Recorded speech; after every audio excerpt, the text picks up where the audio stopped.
Welcome to Service Headline News. I am Marty Smith. I'm Eric Perot. I'm Jake Wolf. And we are here to bring you the latest headlines and updates pertinent to all servicemen and women. So sit back, get informed, and maybe have a laugh as the Swearing In Podcast presents Service Headline News. Election Day, fellas. Aren't you excited? Wow. I am on the edge of my seat tonight. You know, it's funny when they show around the country and there's people in lines. I don't know if it's just Colorado. I haven't stood in a voting line since I can't remember. And I don't know if that's just because I've been early voting in Colorado for so long. Yeah, I don't think I can't remember the last time I went to an actual polling station. So I don't know if that's unique to Colorado or not, but yeah, on the way to meet up for dinner last night, I had already filled out my ballot, but I drove into the DMV. There was a person there that was like, "You need any assistance?" I'm like, "No, here you go." They dropped it in the box and drove off. It was easy. I did it yesterday. I dropped it in the drop box. I actually got an email today that said, "Hey, we got your ballot." That's the first time I ever remember seeing an email. Last year, I think they started that. I saw that the first time last year. Oh, did you? Yeah. I got one as well. Yeah. All right, so we're all in. Let's bring this Nazi regime about, huh? This is ridiculous. Democracy is in trouble tonight. Yeah, well, we're voting for democracy. And then there's no more voting. But then it's all good, especially if it's all blue. All right, this Friday is Veterans Day. Eric, do you have some history on Veterans Day? I do, fellas. In celebration of that great day, I thought we would take a look at the history. Most people know where it came from, but not everybody understands how far back it started. So, starting with the origins, this thing went back all the way to 1921, when an unknown World War I American soldier was buried in Arlington National Cemetery. This site on a hillside overlooking the Potomac River and the city of Washington, D.C., became the focal point of reverence for Americans' veterans. Similar ceremonies occurred earlier in England and France, where an unknown soldier was buried in each nation's highest place of honor. These memorial gestures also took place, and this is what's so fascinating to me. These memorial gestures all took place on 11 November 1918.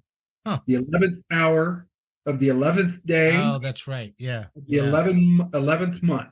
The day That's became known as Armistice Day. So it started out as Armistice Day. But again, I don't believe too many people realize how far back it goes. So Armistice Day officially received its name in America in 1926 through a congressional resolution. It became a national holiday 12 years later by similar congressional action. If the idealistic hope had been realized that World War I was the war to end all wars, November 11th might still be called Armistice Day.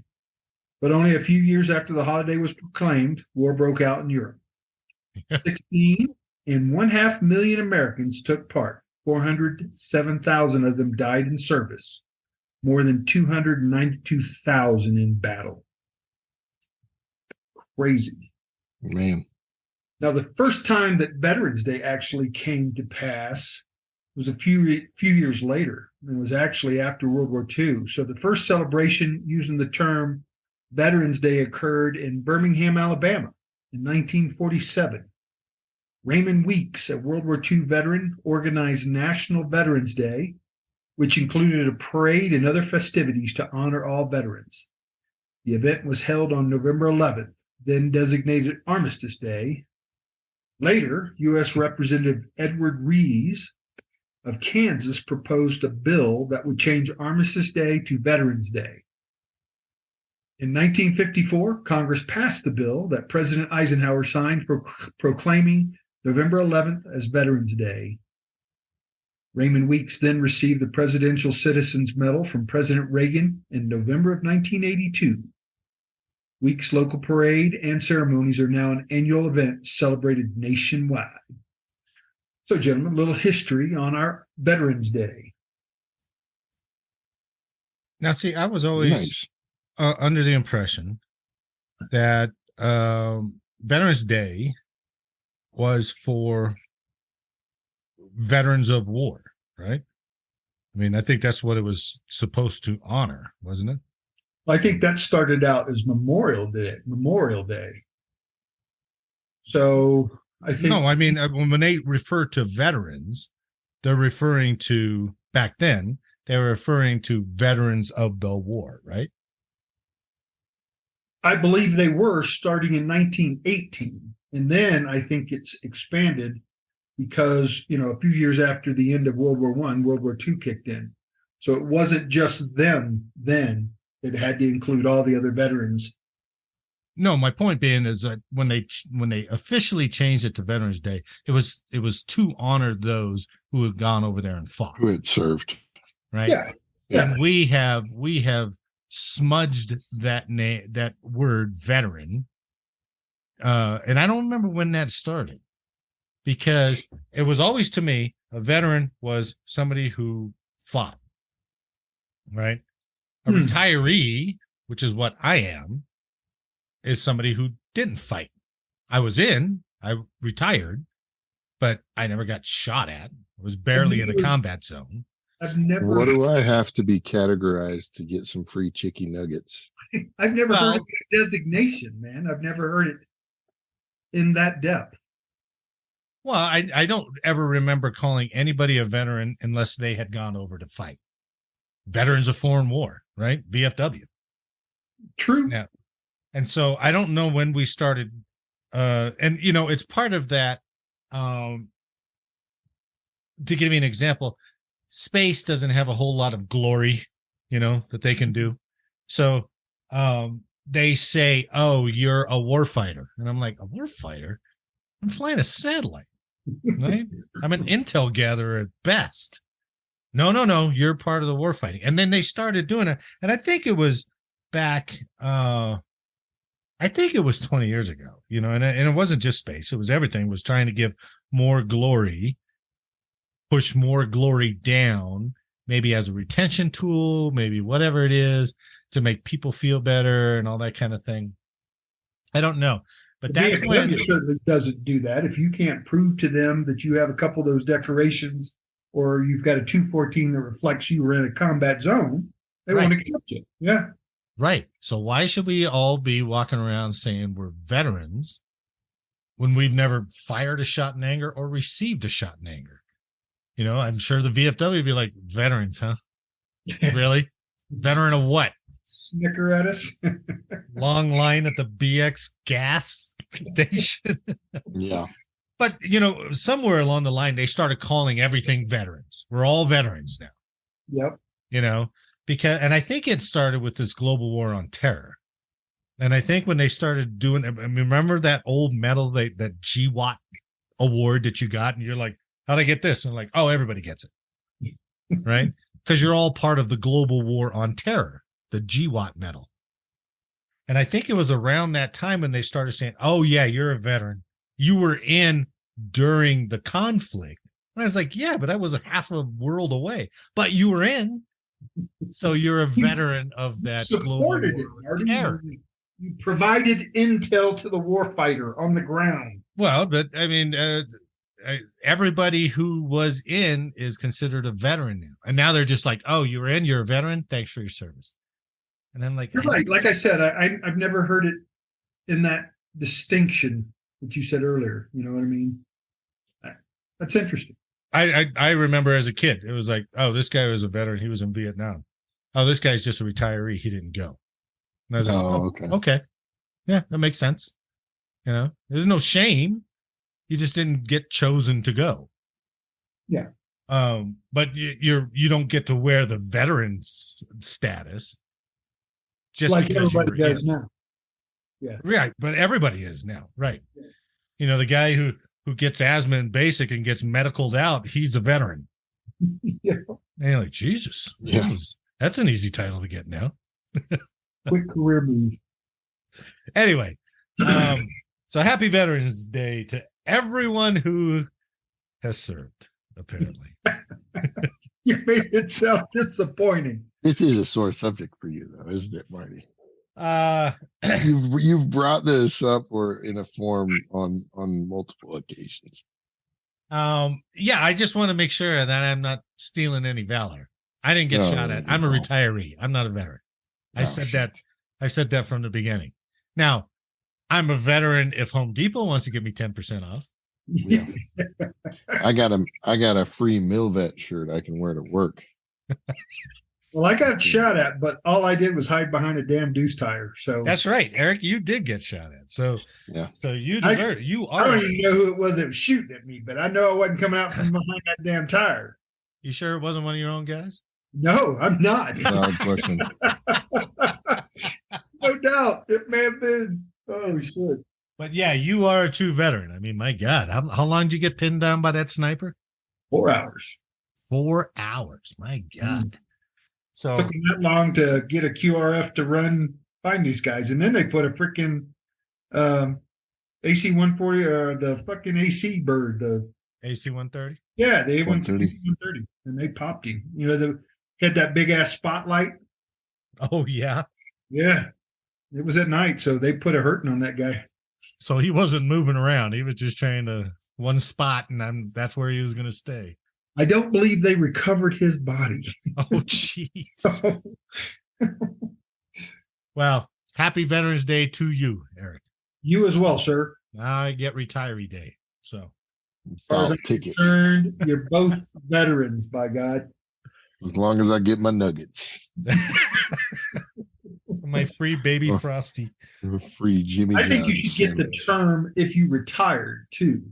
You know, I think that's got a lot to do. If you did 4 years, it's not really a veteran. Well, that was the whole point. Yeah, that's what I'm talking about. I'm tracking. Yeah, but you went all the way. You were distinguishing it as getting shot at.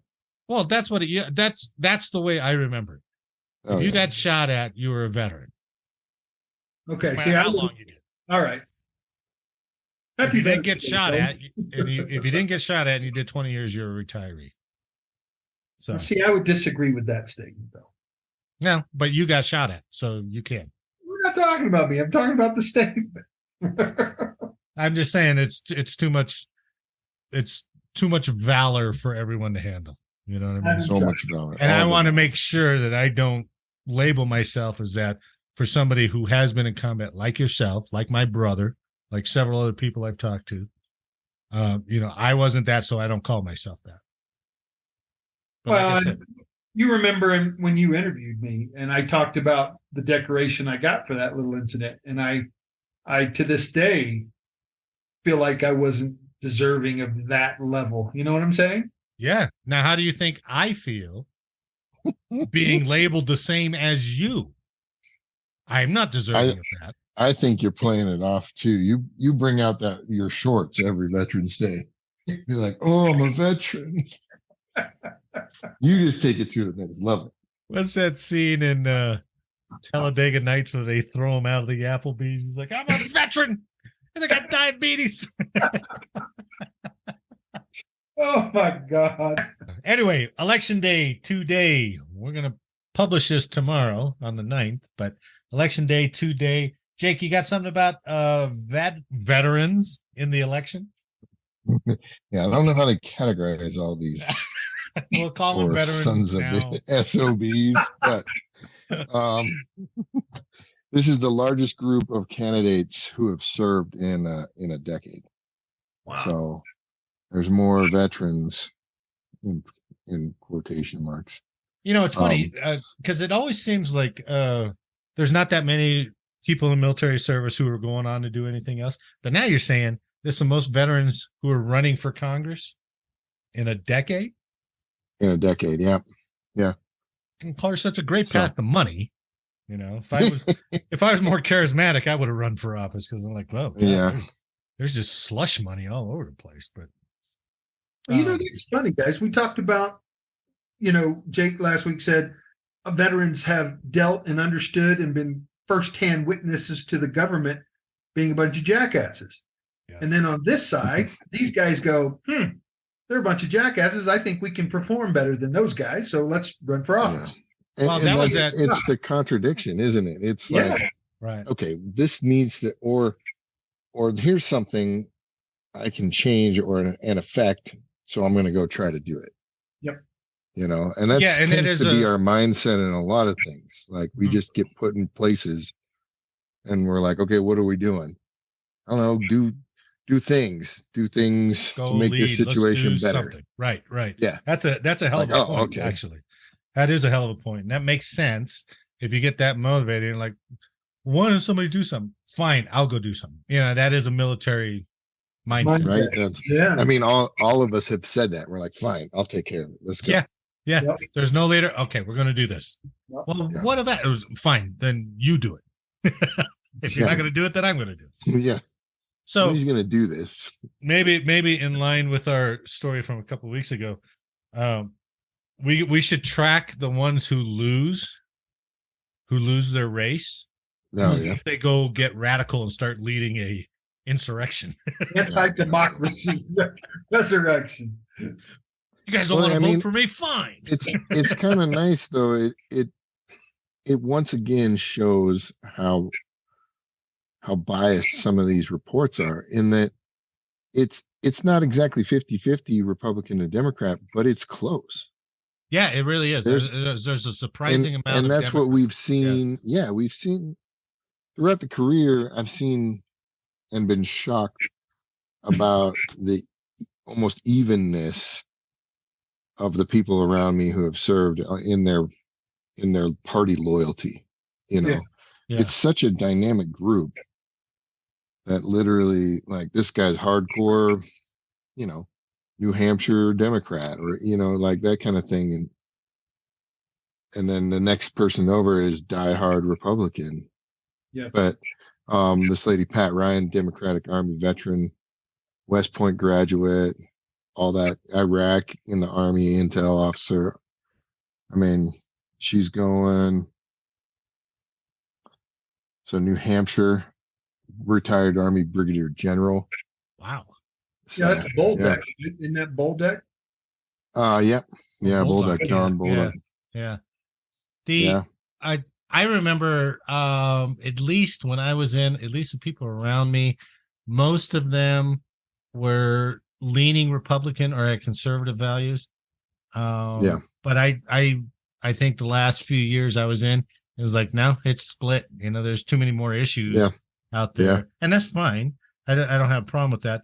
The one hypocrisy of myself that I go, you don't need government handouts. Go out, work hard. Make your own success. Oh shit, my check from the government's late. Yeah, exactly. Or sign your troops up for WIC, right? Right, I know. But you rail against no government handouts, and on the other hand, I'm taking my VA and my retirement check. But we did our 20 years. We put that in. It's I feel that we earned it. That was part of the deal when we signed up. Absolutely. So we fulfilled it, and on we go. That's cool. Did it say how many are running? Oh, there it is. I'm 196. Well done, Jake. Well done, veteran. Those are just a few of the 196 Republican and Democratic veterans competing for a seat in Congress on November 8th. I get a little on a side note. I get a little frustrated sometimes. I remember watching. God, I don't know how long ago it was. 8 years ago or something. Somebody was running for something, and she had said, "Was it she or he?" Had said, during the surge, I deployed to CENTCOM headquarters. They were saying that in the debate. She went to Tampa, and I was like, you went to Homestead? you didn't set foot in the fucking desert? Lying sack of shit, right? But that's what's weird is they always counted that as a deployment. I know. My buddy Nate, like, he spent like 6, almost 7 months in Marriott's, and he was at CENTCOM. Like, he's really? A freaking platinum elite for life because of that deployment. Like, he he would literally be like, "Oh, okay. You need me to move? I'll move. Give me this many points." And they're like, "Okay, here." So he would Wow. move and get bonuses at different places, and then he would check into a Marriott still on government rate that in Orlando for a long weekend Yeah. or something like that. And I'm like, But you guys remember he's commanding forces from his Marriott hotel that are in the desert. well, that's yeah. He worked at one of the AOCs out there. He flew out to CENTCOM like twice the whole time, but yeah, But that's what. it's that little code when when you've been in Yeah, and you hear when these you're like, politicians oh, say it, okay, you're like, Florida. what did you do? Yeah. Yeah. I It was hot. I'll give you that. It was more crime that you had to worry about than the war. I saw firsthand the ravages of war. Our AC On the unit went out. streets of Tampa. Moving on to some news stories here. So, first one I ran across was the Army sees its future in Pacific training grounds. Now, this was out of the Honolulu Star Honolulu Star Advertiser by Kevin Nodell on 8 November. So, to give you a background, in the Army, there used to be, when I was first in the 80s, early 90s, there was like and when you were heavy, right? They have a distinction between heavy and light units. So when you were heavy, you had basically two places to go train. In Europe, it was Grafenwehr, Germany. And if you were in the States, it was out to the National Training Center in the Mojave Desert in California. So NTC. And there was one training for light fighters called Joint Readiness Training Center, and that was in Fort Chaffee, Arkansas. But then they moved it to Fort Polk, Louisiana. So for all the light fighters, which there's only a couple divisions left, I think 101st, 82nd, and the 25th, but everybody else is heavy. And that was because for years and decades, all we did was prepare against the Soviet threat, because that's who we were going to fight. The JRTC kind of focused on what they called irregular warfare or MOUT operations and stuff like that, which was perfect for Afghanistan. But now the Army says, hey, we're probably going to fight over in the Pacific.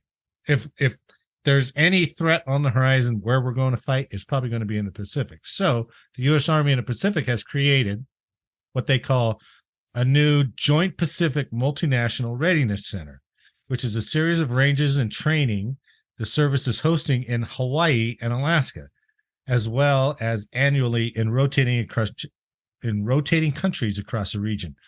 The 25th Infantry Division, which is the division out there in Hawaii, they're trying to get them ready for island hopping, for fighting in those environments. So the Army finally, and this is pretty smart by the Army actually, said, hey, why don't we do special training for the Alaska guys and special training for the Pacific guys, instead of bringing them all the way back with money and all that other stuff. The U.S. government has attempted over the years to shift its foreign policy focus from the Middle East to the Indo-Pacific as it becomes the center of gravity for the global economy. Increased geopolitical tensions have meant increased military interest in the region. So much of that attention in that region has been by the Navy in the South China Sea, but there has also been competition and conflict on land as well between May 2020, and I never heard this, between May 2020 and January 2021, India and China, both nuclear powers, engaged in a series of violent border clashes in the Himalayas that resulted in dozens of soldiers being killed. Beijing also has invested heavily in Southeast Asian nations, including Thailand and Indonesia, as part of its Belt and Road Initiative, a series of Chinese government-financed projects sometimes called the New Silk Road.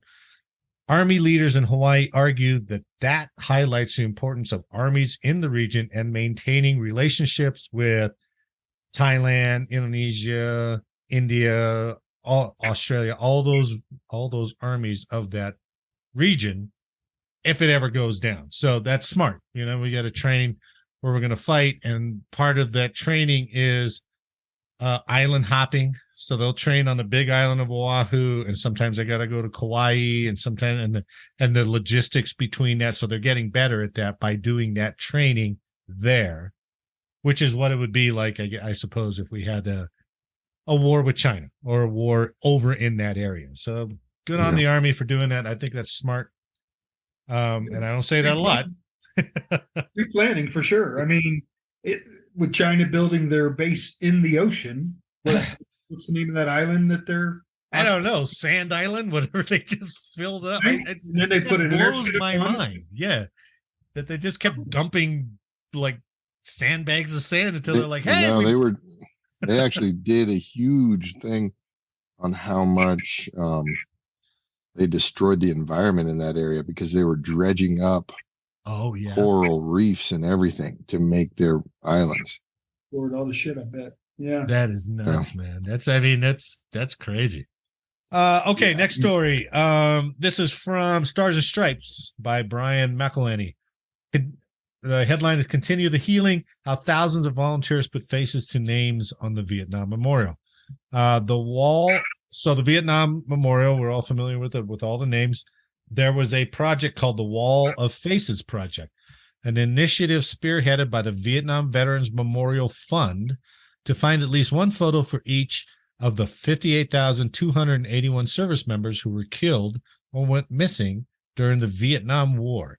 The names are listed on the Vietnam Veterans Memorial and its various replicas across the country, including the traveling wall that heals.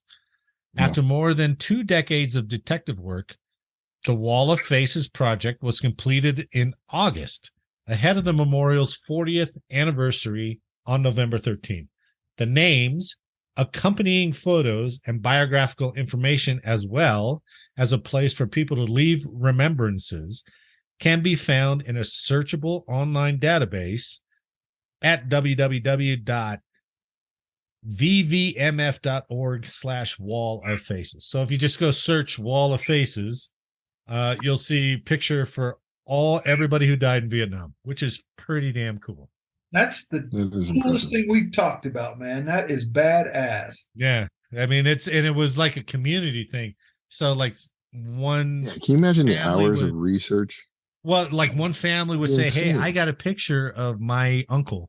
And then, the other families would hear about it and they'd start submitting. So over basically 12, 13 years, they were able to get pictures of everyone. That's amazing. Yeah. That is impressive. That's really cool. Have you ever been out to DC and actually seen the wall? I have. Yeah. I have too. And it's impressive. The one that blows me away is the Korea That's exactly. That one is crazy. And if you go and it's foggy. Oh my God. I didn't go when it was foggy. But if you walk, but just walking with the guys in their patrol, that's the best memorial I've ever seen. Have you seen that one, Eric? Yep, I've seen it. That one's great. Walking on patrol, man. To stand there, it's like you're standing next to the ghost of them. Yeah. It's really, really cool. But have you been to that World War II one where they have all the pillars? I don't.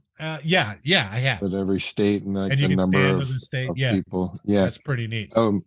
One of the cool things is back by one of the maintenance stores. You kind of have to go down the stairs. Yeah. Carved into the marble is that Kilroy was here. Oh, no way. Yeah, because he was one of the inspectors, right? He was a Navy inspector, and he would certify certain portions of the ship. And that's how he signed that I had been here and I have inspected this area, and that was his unique signature. That's where that came from? That's where it came from. And then everybody, all the Navy guys, started using it as graffiti. Yeah. And they're like, "Oh, Kilroy's here." Yep. Yeah, that was his. I didn't know that. That's cool. Oh, no way. I had no idea. And the fact that they carved it into the marble down in the other area, in the maintenance area, or down the stairs towards the maintenance area, is pretty cool. Wow. I'm gonna get into that. That's pretty neat. That's a good little behind the scenes thing. I thought it was just like slang, like Peppy the Frog or something that just caught and just went. I didn't know it was a real thing. Kilroy. That's pretty good.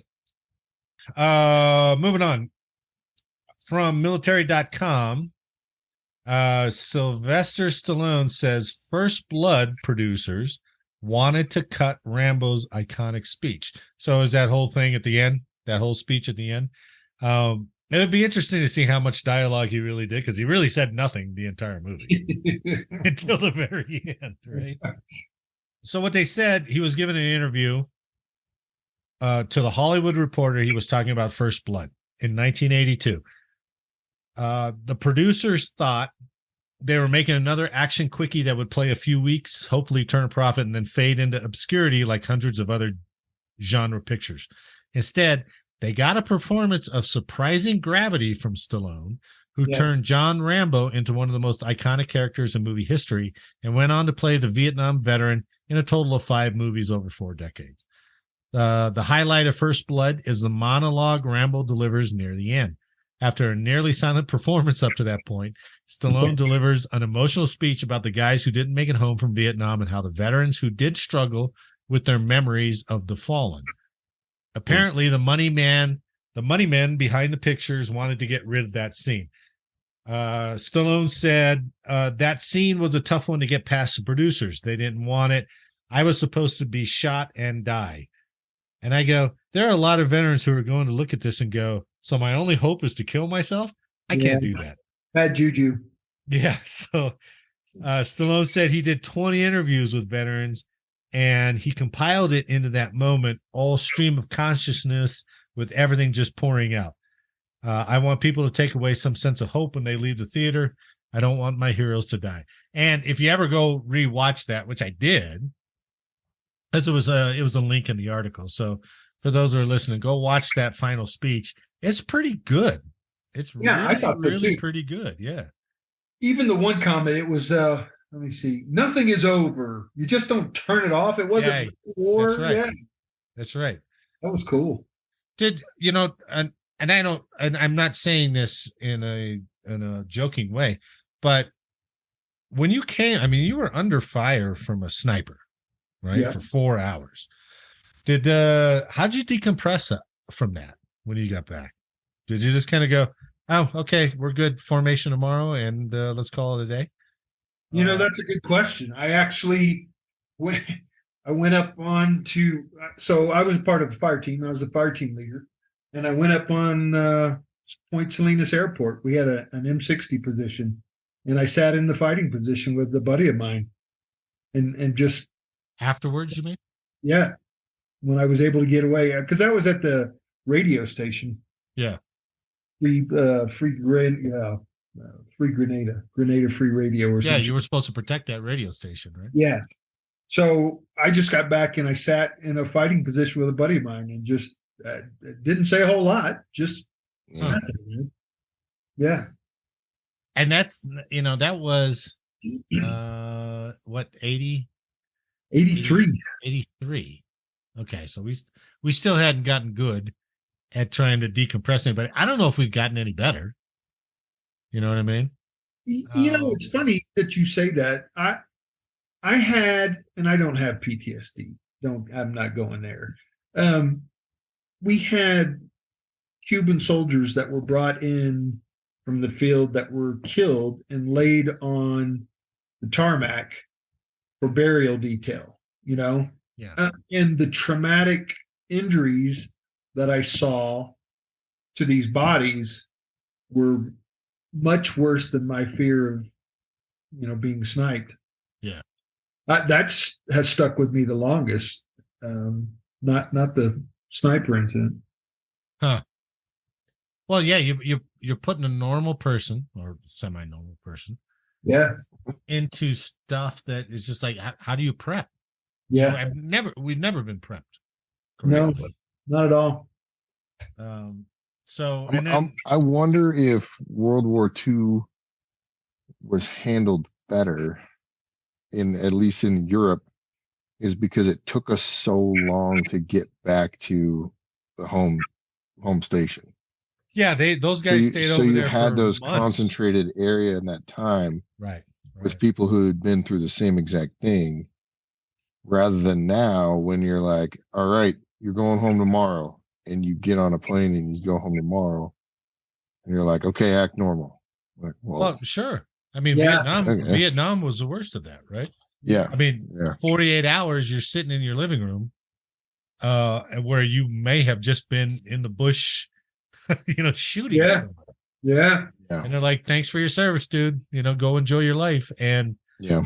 how do you not turn to alcohol or drugs or something? I mean, the Army wasn't putting counselors out there. So I wonder if the Army's new method is well, I mean, not really relevant right now. We don't have a ton of people coming back from crazy places, but right. They were doing that mandatory, okay, you're back, but you got to check in tomorrow morning and you got to be with us. Right. And we're going to do stuff and decompress and just hang out together. Yeah. And then you can have a day off and then you'll be back here again, Yeah. It's not instantly like, okay, you have 4 months off. Know that he's not alone anymore. Yeah.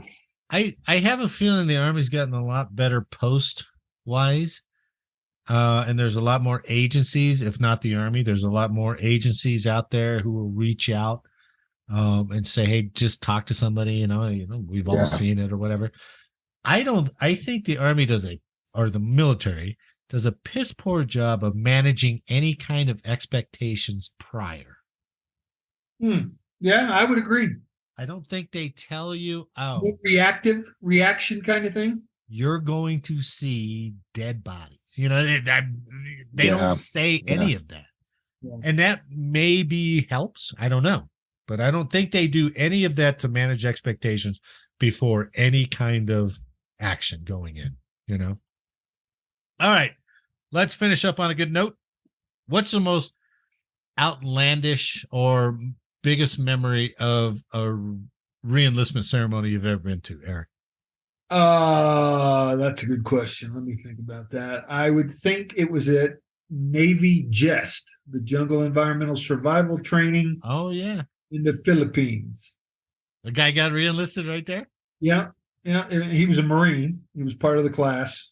And his commander surprised him and came in and did it when we were in the field. That's pretty cool. Yeah. That's pretty cool. How about you, Jake? I saw one done on the top of Pikes Peak here in Colorado. Oh, yeah. Springs. That's cool. Yeah, it was kind of cool. It's cold. Yeah. Well, yeah. No, it was a captain who had hung out with, and he's like, come up to my retirement or my re-enlistment, and we went up there, and it was half of his squadron up there. And oh, wow. Just kind of climbed a little bit over the edge. There's like an overlook there. Yeah. So that's a good pretty one. Neat. Yeah. I remember when I was out at Schofield, they used to have it where you could go down and get re-enlisted on the Pearl Harbor Memorial or the Arizona Memorial. That's cool. So they would take you out before they opened it up to the public, and you'd be in with all the names of the sailors, and you'd raise your right hand. That was pretty neat. Yeah. It's no share on the Missouri, but either way. Yeah. The Missouri wasn't there yet, but this story out of Task and Purpose is they salute the Marine who got promoted at a fried chicken restaurant on base. So the Marine non-commissioned officer got promoted at Raising Cane's fried chicken restaurant on base. Where was it? Where was the base at? Hold on. I mean, I've never seen Raising Cane's on base. I know, me neither. So it must be a Navy thing. Is at Camp Pendleton, California. Oh, there you go. On November 1st. So he had his whole platoon there. They were all standing at attention while he's standing by the bar things or the little bar stool. So he got promoted at Raising Cane's. But the interesting thing about this article was that it went down and it was talking about other outlandish promotion or re-enlistment ceremonies that people have tried. The propensity for theater has occasionally put service members in trouble. In 2018, a master sergeant in the Tennessee Air National Guard took her oath of re-enlistment with the Tyrannosaurus Rex hand puppet mouthing the words. God. on, man. I Can't make this shit up, can you? I mean, that stunt apparently went against our entire foundation, according to the Air National Guard's commander, and ended with the colonel who administered the oath being immediately retired with the rank of lieutenant colonel, the non-commissioned officer who took the oath being removed from her full-time position, and the non-commissioned officer who filmed the whole thing being removed from his position as a first sergeant and receiving an official reprimand. Damn. In a way that's kind of satisfying. Is like, oh yeah, that's way too ridiculous to do something like that. Man, that's crazy. There's another article that talks about some other real famous re-enlistment ones, and there's the picture of the guy getting re-enlisted in a stormtrooper outfit. No, that's not as stupid as the hand puppet. Yeah, good point. But I don't know. Once again, though, as we discussed earlier, Air Force or Space Force is always with the Empire. Yeah. What are we trying to say here, man? Probably because the good guys, man, we're never the good guys. We're always going to dress up like the bad guys. Have no costumes, I suppose. Sweet. And there's a picture in Afghanistan of the Army Special Forces re-enlisting. And right behind the guy, he's got a 45 pointed at his head. Oh. There's a guy who got re-enlisted in a GameStop. That's dumb. That's dumb. There's a guy who got re-enlisted underwater in the scuba gear. I don't know how you do that. You can't say the oath. You know, so maybe that was pretty cool though. If it's like a dive game, yeah, maybe it's just a picture, I suppose. Oh, he's holding up the clipboard, and he's got his right hand raised, and the presiding official is holding up a clipboard for him to read off of her. Maybe he needs to check a box, yes or no, like I suppose a note passed in high school of old. Stomp your flipper once for yes. You saw it. Flipper equals consent. This one says U.S. Air Force Captain Joshua Tyler re-enlists Staff Sergeant Andrew Petroulis, Explosive Ordnance Division craftsman at Kandahar Airfield, Afghanistan, and they set off an explosion in the background. So that's pretty good for EOD. That one looks really good. Actually. That's perfectly acceptable. And now you guys got to go watch the video. I sent you the link. The guy who got re-enlisted in the gas chamber. And the video shows him. Everybody else is masked up. The official takes his off. He takes his off. He's like, I do solemnly swear. Kind of like VG you were talking about earlier. Yeah. So you guys got any original re-enlistment stuff? Send us in the comments and let us know. We'll cover it next time if you guys let us know, because I know there's some creative ones out there. So okay. Any final thoughts? I think I'm good right now, man. Yep, I think I'm good. Yeah. On behalf of Master Sergeant Perrott and Senior Master Sergeant Wall, I'd like to thank you for listening today. I hope you enjoyed the show, and if you did, please leave a like and share the podcast with someone else. Let us know how we did in the comments, and as always, make sure to download the next episode for more service headline news. Gentlemen, it's been a good week. I'll see you next week. Enjoy your Veterans Day, fellas. Yep, however you identify. Happy Veterans Day to everyone.